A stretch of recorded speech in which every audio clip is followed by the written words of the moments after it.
A large percentage of people when purchasing a home usually do so by obtaining financing. The common practice is to save up for a home and put 20% down, right? Well, not necessarily. Although there is conventional financing done by most banks that can help buyers with only 10 or even 5% down, what about those with a little less than perfect credit or just a little less down? How do we help those people get a loan?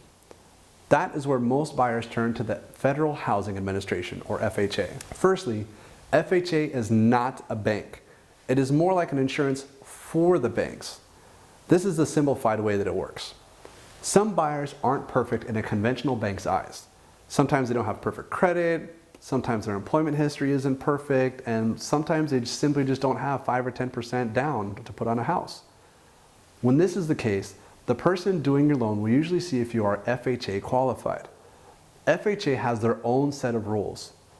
What FHA does is they take a more detailed look at your finances. What is the reason your credit isn't perfect, and by how much?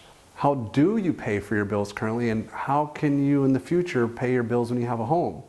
And instead of 5% down, can you qualify with a 3.5% down payment? Now, don't get me wrong, FHA still has their rules. You can't just have a bunch of collections that you never intend to pay off and no income for the last few years. They have rules. But think of them more as understanding than anything. If a buyer is qualified, the FHA basically tells the banks that they will vouch for you. You're a good and responsible buyer. And if not, and you stop paying your mortgage, FHA steps in and covers most of the losses to whoever gave you the loan, like an insurance policy. However, this insurance policy isn't free. You as the buyer have to pay the fee for their insurance. Yes, you may get a loan when you couldn't before, but you also have to pay a fee to do so. Once you've gotten an offer accepted from your home, the loan process works just like it normally would. And I explained this in my home loan process video. Usually, an FHA loan is going to take a little extra week or two versus a conventional loan. Now, we discussed a bit about how FHA has their own set of rules, but there's one key difference in the FHA process versus the conventional financing process.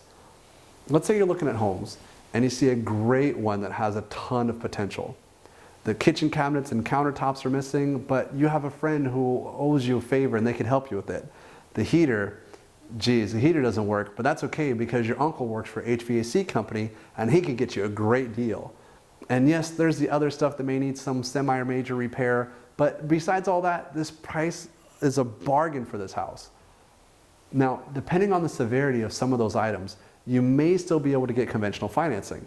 However, FHA also has a rule about protecting buyers. The basic concept behind the rule is that whatever home you buy, it has to be basically move-in ready.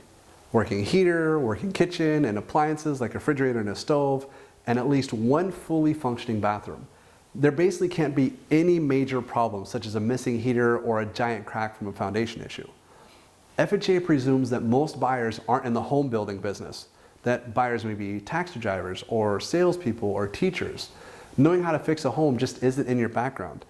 They don't care if the home is a good deal. They want to make sure that you don't get in over your head with repairs. After all, if you stop paying the mortgage, they have to foot the bill to the banks. FHA's main goal is to help borderline buyers be eligible to buy a house. And in the process, they want to make sure they don't get in over their heads or get taken advantage of. As to whether or not it's a better loan for you as a buyer, that's something you're going to have to discuss with your lender. Now that's good to know.